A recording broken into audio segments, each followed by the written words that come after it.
The young clerk's laugh sliced through the sterile silence of the front desk. Really? This is your ID? You expect me to believe this belongs to you? His voice, laced with mockery, echoed across the lobby as curious glances flickered toward the woman standing before him. She didn't flinch, didn't offer a word in her defense. She simply slid the worn ID card back across the counter, her face unreadable, her silence louder than his ridicule. The clerk scoffed, his fingers lazily tapping the chipped plastic as he prepared to scan it again, this time just to entertain the security staff now leaning in, smirks curling at their lips. When the scanner beeped and the screen burst alive, their laughter caught mid-breath. A glowing golden emblem, rare, reserved, sacred, flashed across the monitor. Their smirks evaporated, replaced by wide-eyed panic. They had mocked her, and now they were standing before a legend.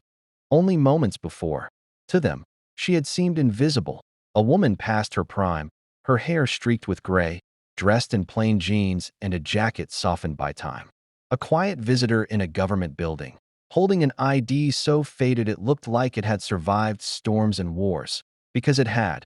Her name was Evelyn Hart. Her body bore the weight of invisible scars. The slight limp in her left leg spoke of the shrapnel she never bothered to remove. The steady hands, despite the arthritis creeping into her bones, once guided helicopters through fire-ravaged skies. The long-sleeved shirt she wore in summer heat concealed the thin, jagged line that ran from her wrist to her elbow, a souvenir from a night when she chose to cut through wreckage rather than wait for backup. They didn't see that. They saw an old woman with a forgotten ID. They didn't know that 20 years ago, she led the extraction of 13 soldiers trapped behind enemy lines. They didn't know that 2 of those soldiers, barely out of boot camp, had written home that they'd never make it. Until Evelyn appeared out of the smoke, silent, focused, unshakable. They didn't know the weight she carried every night when she replayed the faces of the ones she couldn't bring back. For years, Evelyn had slipped through life unnoticed. She didn't wear medals on her chest. She didn't tell stories at bars. She lived quietly, volunteering at shelters, tending to the graves of friends who didn't return, and walking the same grocery aisles as everyone else, her heroism tucked away like a private letter never mailed. But here, at this desk, her silence was mistaken for insignificance. The clerk's laughter had drawn a small audience. Security guards, passers-by, employees, all witnesses to the unfolding disrespect. And yet, none spoke. Silence hung heavy, not the noble kind Evelyn wielded, but the uncomfortable, complicit kind that allows mockery to thrive. Next time, maybe, bring a real ID. The clerk had jeered moments earlier, rolling his eyes as he scanned the card. Now, that same ID filled the monitor with a golden crest. National Valor Unit. Level 7 clearance. Immediate access. Commander Hart. His breath hitched. The guard stiffened. A senior officer, who had overheard the scan's soft chime, rushed over and upon seeing the emblem, immediately straightened, his voice trembling. Commander Hart? Ma'am, forgive us. We had no idea. She raised her hand gently, silencing him with the same calm that once steadied soldiers under gunfire. There was no anger in her gaze. No need for it.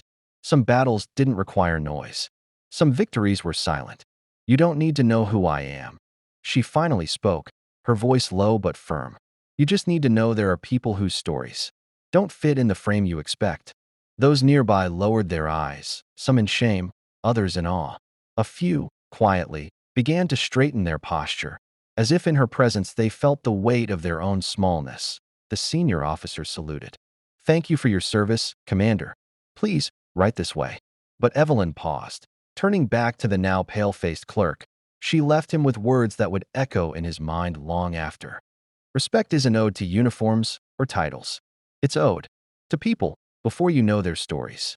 The guards, once silent bystanders, now moved to escort her, not as a formality, but as a silent procession of honor. Every person she passed seemed to stand just a little taller, as if they understood now that quiet strength had always been walking among them. As she disappeared down the hallway, the golden emblems still glowed on the screen, refusing to fade. Some carry their battles on their skin, others carry them in their silence. Both deserve to be seen. That if you've ever crossed paths with a silent hero, or if you've witnessed dignity mistaken for weakness, share where you're watching from and tell us their story in the comments. Subscribe to hear more stories that remind us silent strength changes the world.